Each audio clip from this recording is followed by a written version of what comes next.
evening, ladies and gentlemen. You're welcome to the 8 p.m. Bilingual newscast on Spectrum Television. In our headline, Cameroon triumphed over Kenya with a 4-1 victory in a match that took place today in the city of Yaoundé, propelling the team to the top of Group J with 7 points. Goals were scored by Abu Bakar, Vincent Abu Bakar, also Bryant Buemo, Christian Basogog, and Martin Ohonga. Also in these newscasts, as we recognize October as a breast cancer awareness month, reporters investigate whether the disease impacts men.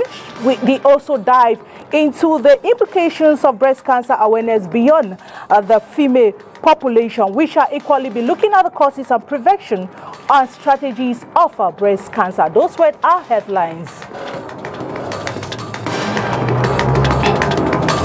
You're welcome back. You are watching the 8 p.m. Bilingual newscast on Spectrum Television. We'll begin the French language with you, Leila. Good evening.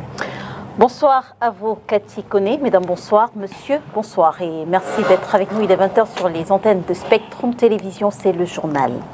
La mairie de la ville de Yaoundé vient d'abriter une session ordinaire de son conseil consacrée au débat d'orientation budgétaire en vue de l'élaboration du projet de budget pour l'exercice 2025. À cette occasion, quelques projets ont été portés à l'attention du conseil. Plus de détails avec Olivier Bouzique.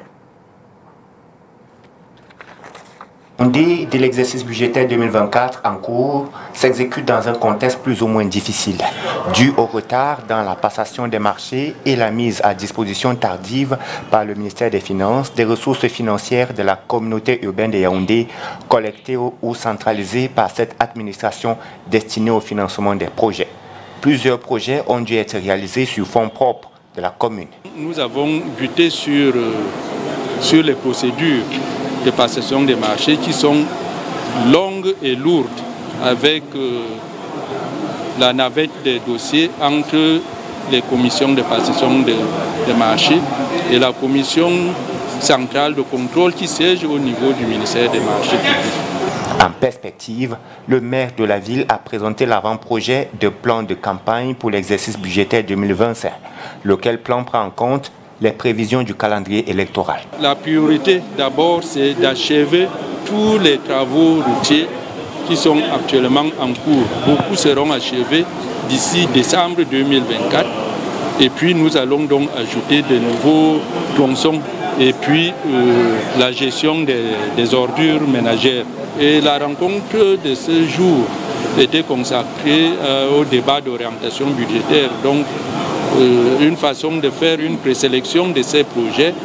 La réflexion va se poursuivre et on va les adopter à la session budgétaire qui va se tenir, à la session budgétaire du Conseil de communauté qui va se tenir au mois de décembre 2024. Durant les travaux, il est en outre question de converger les points de vue entre l'exécutif municipal et le Conseil de communauté dans l'adoption des projets d'aménagement de la capitale et des services à fournir aux populations au cours de l'exercice budgétaire 2025. Les petites et moyennes entreprises du Cameroun représentent près de 99,8% du tissu productif national et elles concentrent environ 70% des emplois pour une contribution au PIB fixée à 34%. Ces informations ont été rendues publiques ce jour au cours du Forum des petites et moyennes entreprises organisé par le Groupement des entreprises du Cameroun avec le soutien du ministère des PME, de l'économie sociale et de l'artisanat et du Bureau international du travail. Développer des synergies entre les acteurs pour accroître les performances des PME au Cameroun, le groupement des entreprises du Cameroun organise le forum des petites et moyennes entreprises. Objectif, accroître les performances de ces dernières dans des domaines aussi divers que la production, l'investissement, la commercialisation et de l'économie sociale et de l'artisanat. GECAM, qui est aujourd'hui le groupement des entreprises du Cameroun dans sa version nouvelle et qui accorde une place éminente dans ses priorités à la PME, eh bien, a tendu la main au ministère des petites et moyennes entreprises depuis quelques mois déjà et ensemble, nous sommes convenus d'une feuille de route et dont précisément la première édition de cette journée de la PME n'est que la manifestation en fait de la mise en œuvre de cette feuille de route. Le spécialiste des activités, le spécialiste activités des employeurs et de bénévolat.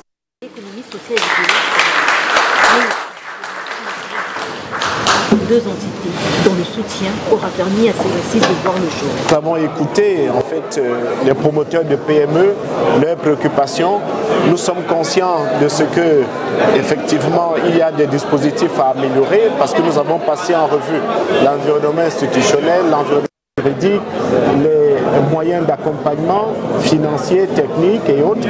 Et je pense qu'à la lumière de ce que nous avons enregistré aujourd'hui comme chantier à ouvrir, nous allons faire de la PME un acteur important de notre marche vers l'émergence économique de notre pays et naturellement avec l'encadrement, l'accompagnement du patronat. J'ai un sentiment de joie parce qu'il s'agit là d'une initiative assez originale qui ouvre le dialogue entre l'organisation patronale qu'est le GCAM et les pouvoirs publics sur le sort de la petite et moyenne entreprise qui constitue l'essentiel des entreprises du Cameroun. L'occasion pour le Bureau international de constituer le secteur privé sur son appui et la cartographie des PME au Cameroun. On apprend par exemple que les 8% des productions nationales concentrent environ 10% des emplois. Excuse pour la qualité sonore de cet élément que vous retrouverez dans nos prochaines éditions. Prenons à présent les réactions de quelques entrepreneurs présents à ce forum. À propos, c'est vraiment pertinent. Au vu des échanges, je crois qu'il y a l'information qui ne passe pas toujours. Il y a un problème d'accès à l'information. Les PME ont beaucoup d'informations qu'ils ne connaissent pas, qu'elles ne connaissent pas, comme ça. Et le gouvernement a donc normalement la charge d'abord de communiquer tout ce qui est comme disposition pour faciliter le développement des PME doit être mis et vulgarisé même tout le temps. On peut faire comme une école des entrepreneurs, tout le temps, faut dire aux entrepreneurs ce qui est disponible pour le développement de leurs activités. Le fait que le ministre lui-même soit venu et parler avec les entrepreneurs et nous dire ce qui est comme disposition par le gouvernement, c'est quelque chose de magnifique. Et moi, je crois que les choses vont changer. Il a promis que ce ne sera pas 12 mois après. Donc, on va ritualiser ça. Donc, pour moi, c'est une très bonne chose. Tant que les pays sont multiformes, au-delà de l'aspect financement, mais je pense que parfois on se trompe de problématique parce que le soutien qu'on peut apporter au pays, ce n'est pas un soutien de financement. Il y a d'autres types d'accompagnement qui peuvent être nécessaires. L'obtention des agréments, l'obtention des certifications, tous ces éléments-là sont nécessaires. Et il y a un problème très important qu'on ne pose jamais, c'est la question de la consommation. Si vous avez suivi un peu tout ce qu'il y a eu comme discussion aujourd'hui, tous les champs, tous les programmes, il n'y a aucun programme, aucune politique sur la consommation. On parle de production, restructuration des entreprises, tout cela, mais la question de la consommation. Parce que lorsqu'on va produire, c'est pour quel marché? Est-ce qu'il y a une politique de consommation de produits locaux? Déjà, c'est nécessairement que pour les administrations publiques, par exemple. Ce que nous attendons de cette assise, que toutes les résolutions et les programmes qui ont été présentés par les différents départements ministériels soient effectives sur le terrain, qu'on se rapproche de petites et moyennes entreprises que nous sommes pour bénéficier de ces accompagnements à la fois techniques et financiers. In recognition of October as Breast Cancer Awareness Month, this report by Oni Aladonet explored the causes and prevention strategies of breast cancer. Let's take a watch. Breast cancer is the most frequently diagnosed cancer and the leading cause of death from cancer in Cameroon.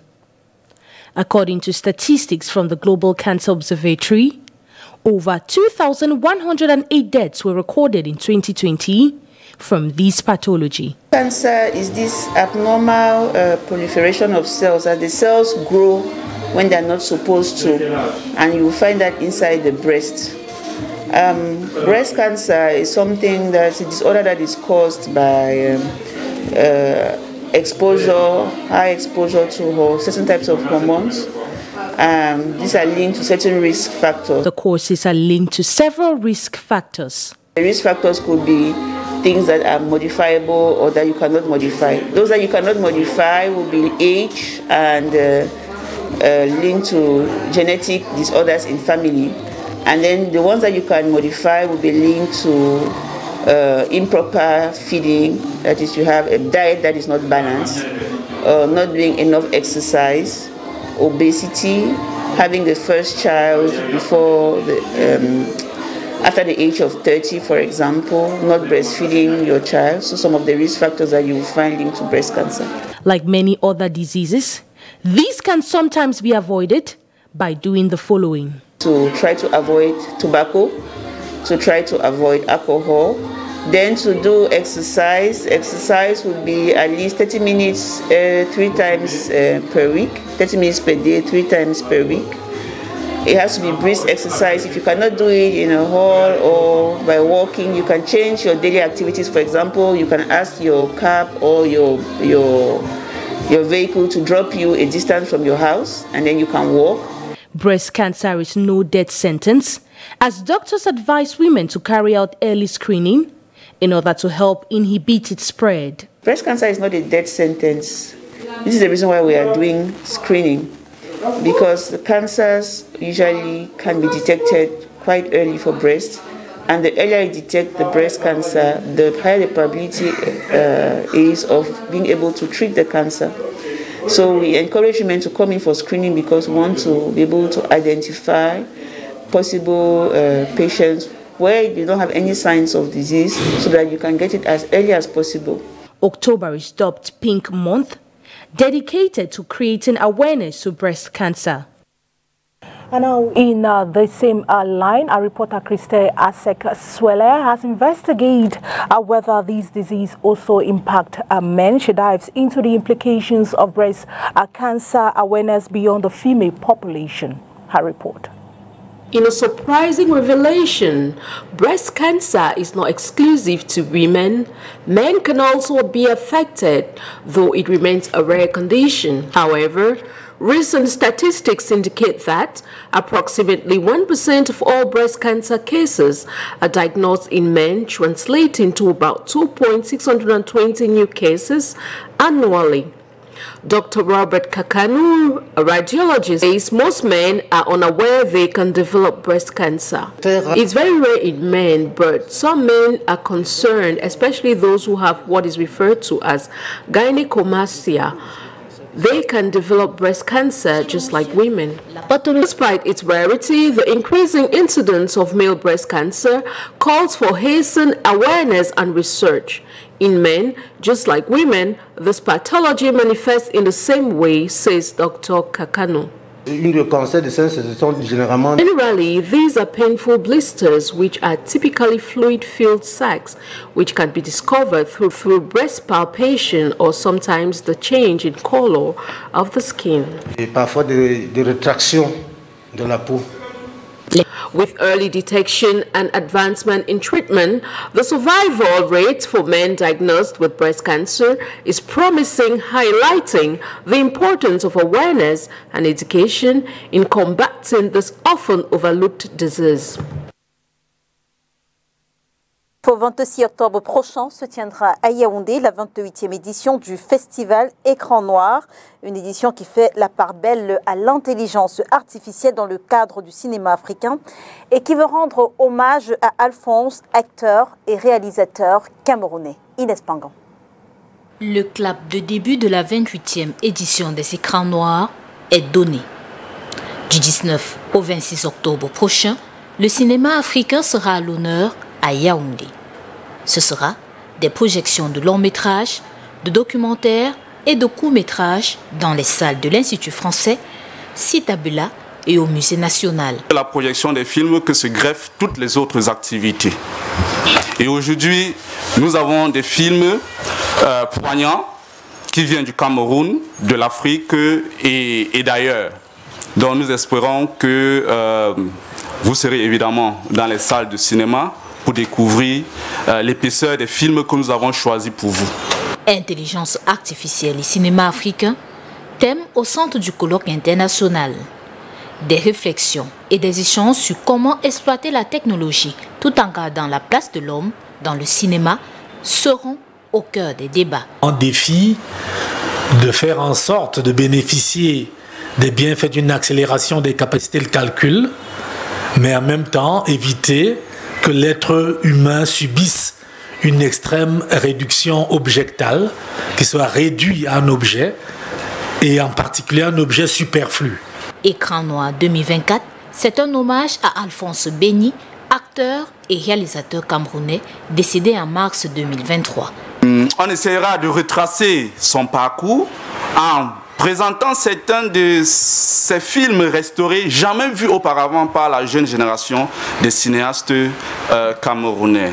C'est aussi un village des écrans proposant des compétitions de danse patrimoniale et d'orchestre interscolaire, des masterclass, le marché du film, des ateliers de formation, des assises de production. La conférence de presse marquant le coup d'envoi de la 28e édition des écrans noirs, c'est ce 10 octobre 2024 à Yaoundé. And now news out of the country. Kenya's national airline is producing diesel fuel made from plastic waste. Authorities say the goal is to provide cheaper fuel and to reduce plastic waste pollution. More of this with the VOA.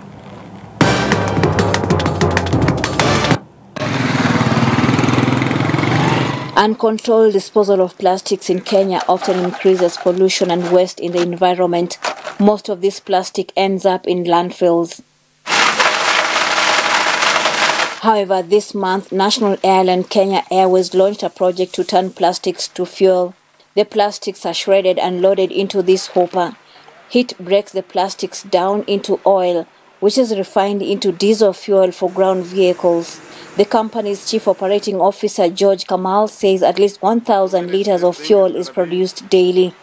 We get people to work here in the plant, and we get people to work in the community to collect that plastic from the community and pays money as well for the community. So we take that waste plastic from the community around and we use that. So 98% comes from the community around us. 2% comes from the airline. Scientists say the diesel produced from plastic waste is less efficient than regular fuel, produces higher exhaust emissions and has lower flash point, meaning it catches on fire more easily. At the same time, oil supplies and prices are chronically uncertain, and Kenya barely produces any crude oil. So experts say creating fuel alternatives is crucial. You begin to change people to renewable energy, and then also cut the dependency on fuel, on the traditional hydrocarbon fuels. And the earlier you do it, the better it will be for the country. Also, plastic pollution remains a significant problem in Kenya, despite recent national commitments to increase recycling. An estimated 92% of Kenya's plastic is mismanaged and only 7% is recycled, according to a recent report. We do use the plastics that is in terms of bottles and other like trays and such like things. So when they break, we would be forced to dispose them. But now with the plant, we are able to bring them back here and recycle the same to produce diesel. The diesel production plant was designed by Kenyan engineers and is the first of its kind in the country. Kenya Airways officials say producing fuel locally is saving costs and reducing plastic waste. Victoria Amunga, VOA News, Nairobi.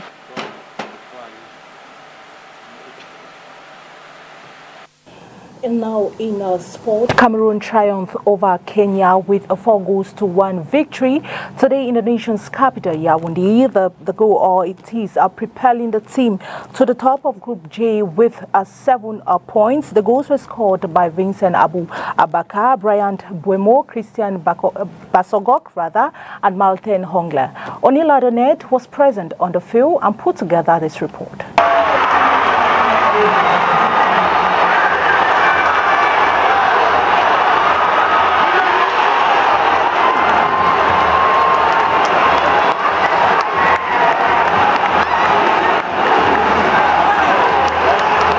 from none other than Martin Hongla, who would win a ball from Zambo Anguissa's assist to see Cameroon on 2-0, just about 39 minutes into the encounter.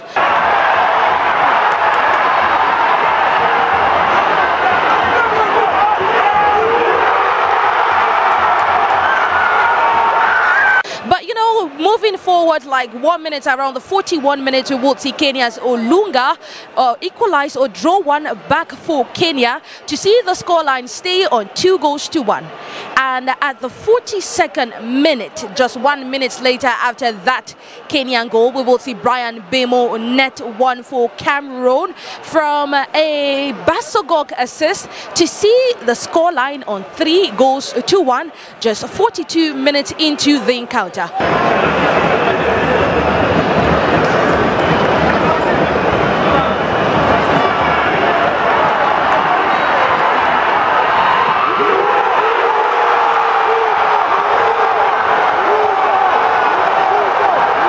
Well, the fourth goal will come in the second half, as we will see Christian Basogok with an extraordinary performance this night. See his efforts paid off with him scoring the fourth goal for the Indomitable Lions of Cameroon.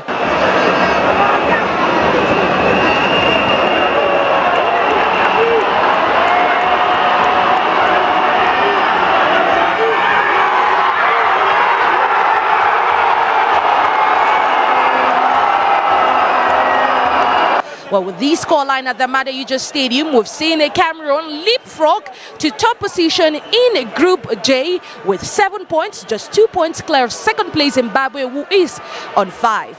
Well, Kenya will have to wait for Cameroon in Kampala, Uganda, if they hope or they still nurse dreams of, disputing an AFCON spot in Pool J. Fortunately, this match did not see its end without some really hitches, because we saw Christopher Wu, one of the starters tonight, was carried out on a stretcher, taken to a medical facility, we suppose, after he clashed with a Kenyan defender. Reporting live from the Madayuja Stadium, it's me, Oni Ladonet Ondesa, and behind the camera. And that victory by the Lions brings us to the end of the 8 p.m. Bilingual newscast on Spectrum Television. Wishing you a blessed stay in the company of our programs till we meet again. Good night. Good night to you, Leila. Bonsoir à vous, Catherine Koné. Bonsoir également à vous, Ladonette Ondessa et Dieudonné Yassa. Mesdames et messieurs, merci de nous avoir suivis. On se retrouve dès demain 20h sur les antennes de Spectrum Télévision. Si, bien sûr, Dieu le veut. Bonsoir.